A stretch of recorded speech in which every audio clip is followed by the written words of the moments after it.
aqui a equação fundamental da calorimetria, ok?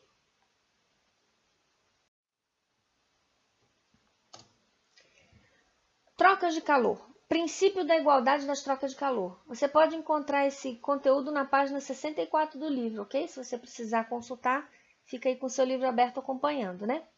O que significa? Quando dois ou mais corpos trocam calor entre si em um sistema termicamente isolado até ser atingido o equilíbrio químico, a soma algébrica das quantidades de calor é nula. Trocadas é nula, né?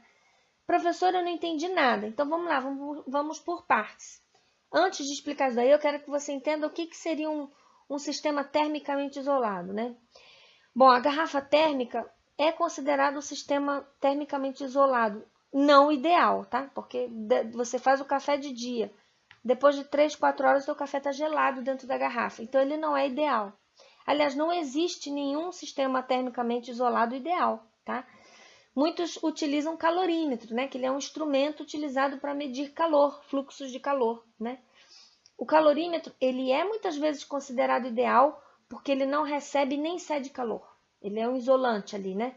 Mas, na verdade, não existe calorímetros ideais, né? A gente faz algumas considerações para facilitar o cálculo. Assim como consideramos a aceleração 10 metros por segundo ao quadrado e ela é 9,8, né? O calorímetro é a mesma coisa, tá? É uma aproximação que fazemos. Eu peguei essa imagem aí da internet, você pode pegar lá o link. Aqui nós temos um esquema do que seria um calorímetro, né? A gente tem um recipiente de metal. Existem vários tipos de calorímetro. Eu estou explicando um dos tipos que existem, tá? Um recipiente de metal, entre eles tem cortiça. E depois você tem um recipiente de metal ali dentro, outro, né? E você adiciona as substâncias que você quer analisar a troca de calor. Vou dar um exemplo aqui. Eu quero analisar a troca de calor entre o alumínio e a água. Eu coloco um alumínio lá a 80 graus Celsius e a água a 10. Aí eu coloco aqui dentro, tampo rapidamente, coloco um termômetro para controlar e coloco um agitador magnético aqui que ele vai ficar girando e homogeneizando o sistema, tá? E aí depois de um tempo, eu vou esperar entrar em equilíbrio esse sistema e vou analisar a troca de temperatura, a temperatura dos dois ali, né? Como é que a gente analisa isso aí? As trocas de calor. Então, quando eu falo aqui no texto que a soma algébrica das quantidades de calor é porque existe uma regrinha. Todo calor recebido, ele é positivo. E todo calor cedido, ele é negativo. Então, se eu coloquei o alumínio lá dentro, ele estava a 80 graus Celsius e a água a 10. Quem vai receber e quem vai perder calor? O alumínio vai perder calor e a água vai receber calor, tá? Então, o alumínio vai ter um sinal negativo, porque ele perdeu, e a água um sinal positivo de calor, porque ele ganhou. Então, é a soma algébrica, né? Você faz essa convenção de sinais na hora de fazer sua continha. Então, a soma algébrica tem que ser zero, porque todo calor cedido será recebido por outro, tá? Porque nós estamos considerando esse calorímetro como um sistema termicamente isolado, um sistema ideal, tá? Então, esse é o princípio da igualdade das trocas de calor. Sempre que você considerar um sistema termicamente isolado, a soma algébrica das trocas de calor ela é nula, tá bom?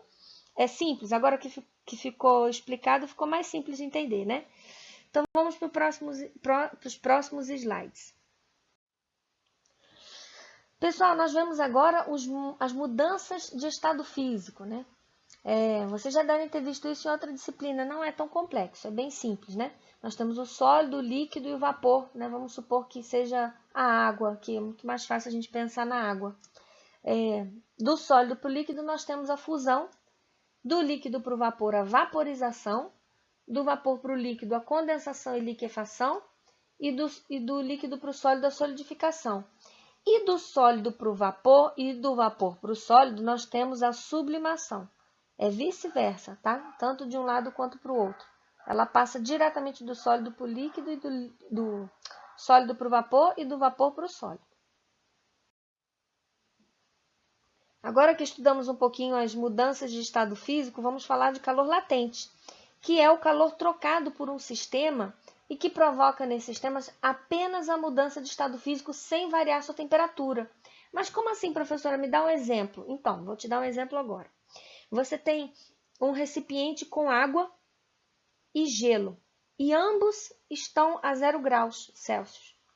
Eu quero saber o calor necessário para converter aquele restante de gelo em água, ou o calor necessário perdido daquele sistema para converter a água em gelo, né? Sem variar a temperatura. A temperatura dos dois vai continuar sendo 0. Só que aquela parte que é gelo vai derreter, ou aquela parte que é água vai congelar, tá? Então, seria o calor, esse calor que eu estou querendo analisar, nós chamamos de calor latente. Para calcular a quantidade de calor Q a ser trocada por um corpo de massa M, para que esse corpo sofra mudança de estado físico, podemos calcular por essa fórmula aqui, o QML. Vocês não vão utilizar aquela fórmula da equação fundamental da calorimetria, não. Aquela lá é para o calor sensível. Essa daqui é a do calor latente, porque aquela fórmula utiliza variação de temperatura, e aqui não há variação de temperatura. Se o meu Δθ é 0, então eu vou estar sempre calculando 0 com a outra fórmula. Não faz sentido utilizar outra fórmula, ok? Tem que utilizar essa daqui. Quando um corpo ele funde ou vaporiza, o seu Q é positivo. Quando o corpo solidifica ou condensa, o seu Q é negativo, tá? No slide anterior era ganho e perda de calor. Nesse aqui segue o mesmo raciocínio, só que a gente muda um pouquinho as palavras, né? Quando funde ou vaporiza, é positivo. Quando solidifica ou condensa, é negativo. A pressão constante, toda substância sofre mudança de estado a uma determinada temperatura e durante a mudança de estado, a temperatura se mantém constante. Pessoal, tem um probleminha com o meu slide, eu não estou conseguindo fazer aparecer aqui as palavrinhas, mas eu vou falar para vocês. Aliás, eu vou pegar minha canetinha aqui e escrever. Então, vamos lá. As mudanças de estado físico. Aqui nós temos o eixo da temperatura e o eixo do tempo, né? Se eu começar aqui, meu gráfico, uma temperatura de menos 18, eu tenho aqui, nessa reta toda aqui, eu tenho sólido, tá? O estado físico sólido. Nesse trecho aqui, eu vou ter sólido mais líquido. Por quê? Porque se você observar bem, a temperatura aqui é constante. Vai passando o tempo, aqui vai passando o tempo, e minha temperatura ela continua aqui 0, né? Um sólido com líquido, que é o caso do gelo com a água lá, temperatura 0 grau, né? Que a gente viu. E aqui a gente vai ter o quê? Fala pra mim. A gente vai ter o líquido, né? Vai ter o estado líquido.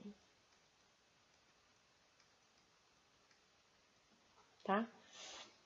A temperatura vai variar. Ela vai variar, ela vai aumentar, e eu vou continuar tendo líquido, tá? Já nesse aspecto aqui, nesse daqui de cima, líquido mais vapor, porque a temperatura o tempo vai passar, a temperatura vai permanecer constante lá em 100 graus Celsius aproximadamente aqui, né? 100 graus Celsius. É mais ou menos a direção aqui, tá? E aqui a gente vai ter o quê? Vapor, né, pessoal? Aqui, nesse trecho todo aqui, ó, a gente vai ter vapor. Tá? Por quê? Porque a temperatura sobe, continua subindo e eu tenho o mesmo estado físico. Ok? E aqui nessa tabela aqui em cima, eu estou apresentando alguns calores latentes, né? Da água, né? Das mudanças de fase da água. O calor latente de fusão, LF, 80. Latente de vaporização, cada um vai ter o seu valor, né? E observem bem que o sinal muda, né? Ele tem o mesmo valor desse e esse, o mesmo valor numérico, né? Mas algébrico não. Porque esse é num sentido e esse é no sentido oposto, né? Esse está indo do sólido para o líquido, então ele é positivo. Agora, se ele está indo do líquido para o sólido, ele é negativo. E para vaporização e condensação é o mesmo raciocínio, ok? Bom, agora chegamos nos exemplos e exercícios e eu vou encerrar minha narração agora por aqui, porque senão o vídeo vai ficar muito pesado, tá? Eu tenho uma sugestão para você que está me assistindo, aluno. Vai vir alguns exemplos e exercícios e todos eles têm a resolução. antes que a resolução apareça, você dá o pause no vídeo e tente resolver sozinho, para que você mesmo perceba se você está compreendendo ou não os conceitos que estão sendo ensinados, ok? Então dá o pause, tenta fazer sozinho, exercite o cérebro, mantenha firme o ritmo nos estudos.